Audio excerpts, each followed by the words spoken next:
Hi ಎಲ್ಲರಿಗೂ ನಮಸ್ಕಾರ. Shashi kitchen ವರ್ಲ್ಡ್ಗೆ ನಿಮ್ಮೆಲ್ಲರಿಗೂ ಸ್ವಾಗತ. ನಾನಿವತ್ತು ಮಜ್ಜಿಗೆ ಸಾರು ಮಾಡ್ತಾ ಇದ್ದೀನಿ.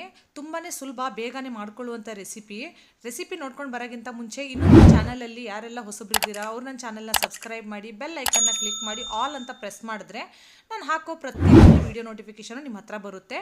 ಇಲ್ಲಿ ನೋಡಿ, ನಾನು 2 ಕಪ್ ಅಷ್ಟು ಮೊಸರು ತೊಗೊಂಡಿದ್ದೀನಿ. ಇವಾಗ ಒಂದು ಮಿಕ್ಸಿ ಜಾರ್ಗೆ ನಾನಿಲ್ಲಿ 1 ಗೆಡ್ಡೆ ಬೆಳ್ಳುಳ್ಳಿನ ಬಿಡಿಸಿ ಹಾಕ್ಕೊಂಡಿದ್ದೀನಿ. ಸ್ವಲ್ಪ ಕೊತ್ತಂಬರಿ ಹಾಕ್ಕೊಂಡಿದ್ದೀನಿ. ಕೊತ್ತಂಬರಿ ಸ್ವಲ್ಪನೇ ತೊಗೊಳ್ಳಿ, ಯಾಕಂದರೆ ಗ್ರೀನ್ ಆಗಿಬಿಡುತ್ತೆ ಮಜ್ಜಿಗೆ ಸಾರು. ಆಮೇಲೆ ಒಂದು 10ರಿಂದ 12 ಹಸಿಮೆಣಸಿನಕಾಯಿ ತೊಗೊಂಡಿದ್ದೀನಿ.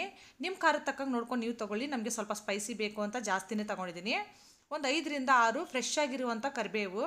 ಇವೆಲ್ಲನೂ ಒಂದು ತರಿಯಾಗಿರುವಂಥ ಪೇಸ್ಟ್ ಮಾಡಿ ನಾವು ರೆಡಿ ಮಾಡ್ಕೊಳ್ಳೋಣ. ನೀರು ಹಾಕೋಕ್ಕೆ ಹೋಗಬೇಡಿ ಯಾವುದೇ ಕಾರಣಕ್ಕೂ.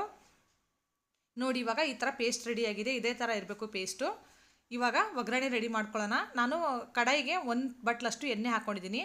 ಎಣ್ಣೆ ಬಿಸಿ ಆಗ್ತಿದ್ದಂಗೆ ನಾನು 1 ಟೀ ಸ್ಪೂನಷ್ಟು ಸಾಸಿವೆನ ಹಾಕ್ಕೊಂಡಿದ್ದೀನಿ. ಸಾಸಿವೆ ಚಟಪಟ ಚೆನ್ನಾಗಿ ಸಿಡಿದ ಮೇಲೆ ಇಲ್ಲಿ ಜೀರಿಗೆನೂ ಹಾಕ್ಕೊಂಡಿದ್ದೀನಿ. ನೋಡಿ, ಜೀರಿಗೆ ಕೂಡ ಸಿಡಿತಾ ಇದೆ ಫ್ರೆಂಡ್ಸ್. ಜೀರಿಗೆನೂ ಚೆನ್ನಾಗಿ ಫ್ರೈ ಆಗಲಿ, ಸ್ವಲ್ಪ ಕಲರ್ ಚೇಂಜ್ ಆಗಲಿ, ಅಲ್ಲಿವರೆಗೂ ಹುರ್ಕೊಳ್ಳೋಣ.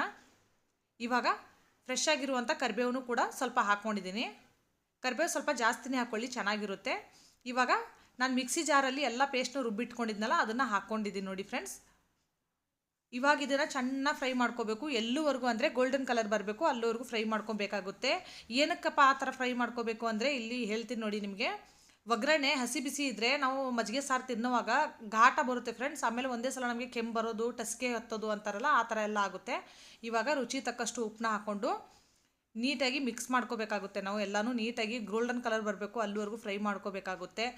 ಇಲ್ಲಿ 1 ಟೀ ಸ್ಪೂನಷ್ಟು ರೋಸ್ಟೆಡ್ ಜೀರಿಗೆ ಪುಡಿ. ಇದು ಆದಷ್ಟು ಮಜ್ಜಿಗೆ ಸಾರು ಮಾಡುವಾಗ ರೋಸ್ಟೆಡ್ ಜೀರಿಗೆ ಪುಡಿ ಹಾಕ್ಕೊಳ್ಳಿ. ಆಮೇಲೆ ಮೆಣಸು ಪೌಡ್ರ್ ಹಾಕ್ಕೊಳ್ಳೋರು ಕೂಡ ಹಾಕೋಬಹುದು, ನಾನಿಲ್ಲಿ ಹಾಕ್ಕೊಂಡಿಲ್ಲ. ಆಮೇಲೆ 1 ಟೀ ಸ್ಪೂನಷ್ಟು ಅರಿಶಿನ. ಇವೆಲ್ಲನೂ ನೀಟಾಗಿ ಮಿಕ್ಸ್ ಮಾಡ್ಕೊಳ್ಳೋಣ. ಚೆನ್ನಾಗಿ ಘಾಟ ಎಲ್ಲ ಹೋಗಬೇಕು ಫ್ರೆಂಡ್ಸ್, ಅಲ್ಲಿವರೆಗೂ ಹುರ್ಕೊಳ್ಳಿ. ಗ್ಯಾಸ್ ಮಾತ್ರ ಸಿಮ್ಮಲ್ಲಿ ಇರಲಿ, ಯಾಕಂದರೆ ಬೆಳ್ಳುಳ್ಳಿ ಬೇಗನೆ ಸೀದೋಗ್ಬಿಡುತ್ತೆ ಅದಕ್ಕೆ. ಇವಾಗ ನಾವು ಯಾವ ಮಿಕ್ಸಿ ಜಾರಲ್ಲಿ ಬೆಳ್ಳುಳ್ಳಿ ಮತ್ತು ಎಲ್ಲ ರುಬ್ಕೊಂಡಿದ್ವಲ್ಲ, ಅದೇ ಜಾರ್ಗೆ ಮೊಸರನ್ನ ಹಾಕ್ಕೊಂಡು, ನೀರು ಹಾಕೋಕ್ಕೆ ಹೋಗಬೇಡಿ. ಜಸ್ಟ್ ಒಂದೇ ಒಂದು ರೌಂಡ್ ತಿರುಗಿಸಿ ಫ್ರೆಂಡ್ಸ್. ನೋಡಿ, ಈ ಥರ ರುಬ್ಕೊಂಡಿದ್ದೀನಿ ನಾನು ಮೊಸರನ್ನ. ಒಂದೇ ಒಂದು ರೌಂಡ್ ತಿರುಗಿಸಿದ್ದೀನಿ.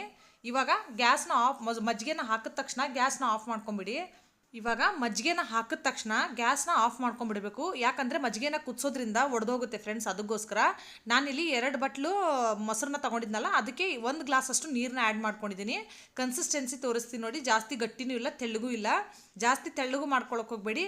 ಆಮೇಲೆ ಗಟ್ಟಿ ಇದ್ದರೆ ಬರೀ ಮೊಸರು ಖಾರ ತಿಂದಂಗೆ ಇರುತ್ತೆ, ಟೇಸ್ಟ್ ಚೆನ್ನಾಗಿರಲ್ಲ. ನೋಡಿ, ಈ ಥರ ಆಗುತ್ತೆ ಮಜ್ಜಿಗೆ ಸಾರು. ಕುದಿಸೋಕ್ಕೆಲ್ಲ ಹೋಗಬೇಡಿ, ತುಂಬ ಚೆನ್ನಾಗಿರುತ್ತೆ ಫ್ರೆಂಡ್ಸ್. ಸಮ್ಮರಲ್ಲಿ ಈ ಥರ ಮಧ್ಯಾಹ್ನ ಟೈಮಲ್ಲಿ ರೈಸ್ ಜೊತೆ ಸ್ವಲ್ಪ ಮಜ್ಜಿಗೆ ಸಾರು ಹಾಕ್ಕೊಂಡು 1-2 ಹಪ್ಪಳ ಇದ್ದರೆ ಊಟ ಅಂತೂ ತುಂಬ ಚೆನ್ನಾಗಾಗುತ್ತೆ. ಆಮೇಲೆ ಲೈಟ್ ಕೂಡ, ಎಲ್ಲ ಮಕ್ಕಳು ಕೂಡ ಚೆನ್ನಾಗಿರುತ್ತೆ. ಆಮೇಲೆ ಜೀರ್ಣ ಕೂಡ ಆಗುತ್ತೆ ಫ್ರೆಂಡ್ಸ್. ಅದಕ್ಕೋಸ್ಕರ ತಣ್ಣಗಿರುತ್ತೆ ಹೊಟ್ಟೆಯಲ್ಲಿ. ನೀವು ಕೂಡ ಟ್ರೈ ಮಾಡಿ ನೋಡಿ. ಲಾಸ್ಟಲ್ಲಿ ಈ ಥರ ಆಗಿದೆ ಮಜ್ಜಿಗೆ ಸಾರು. ರೆಸಿಪಿ ಇಷ್ಟ ಆದರೆ ಲೈಕ್, ಶೇರ್, ಸಬ್ಸ್ಕ್ರೈಬ್ ಮಾಡೋದನ್ನು ಮರಿಬೇಡಿ ಫ್ರೆಂಡ್ಸ್.